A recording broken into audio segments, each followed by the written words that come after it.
Então, repetindo para os parceiros, para os amigos, lareira, fogão campeiro, churrasqueira, forno de pizzaria, gurizada, procure um profissional gabaritado para fazer a sua obra.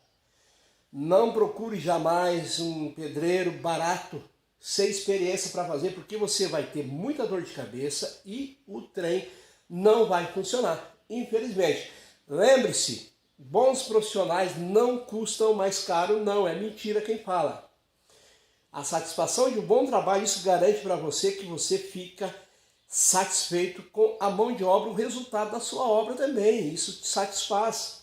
Vale a pena aquele dinheiro que você investiu quando você tem um bom profissional. 54981502429, esse é o telefone do Marca do Sul para todo o Brasil. Um abraço. Agora eu vou colocar o sal, 25 kg de sal grosso. Essa saca de sal é sal para gado. Ó, vou largar ali dentro, né? Ver como é que fica depois. Olha só. Chique no último. Normalmente, quando eu faço, eu coloco 50 kg, gurizada, de sal. Só que aqui já estava pronta, né? Então eu não consigo colocar mais de 25 kg, mas já tá valendo também, né? Já vai ficar top aí.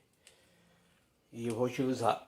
Então essa plaqueta, não vou conseguir utilizar, eu acho.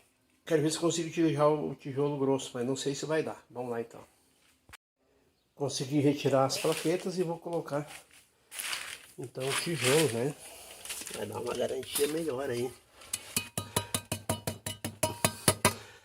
Já tá os 25 kg de sal.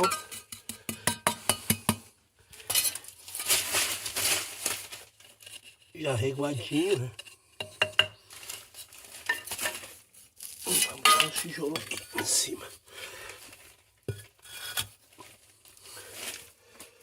Olha aí que top que vai ficar.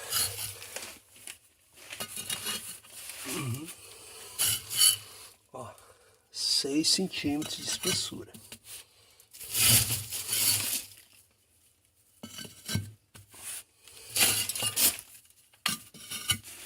Então, qual é a função do sal?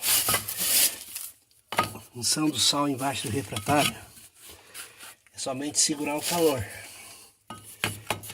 Só isso. Esse sal ele vai se formar agora aqui no tijolo também, aqui embaixo. E vai segurar o calor. Então, o importante é que esse sal não tenha umidade, nem pegue umidade externa, para que ele não se dissore, né? Essa é a função do sal, então, gurizada. Olha aí. Chique que fica. Top. Agora vai funcionar. A querida velha.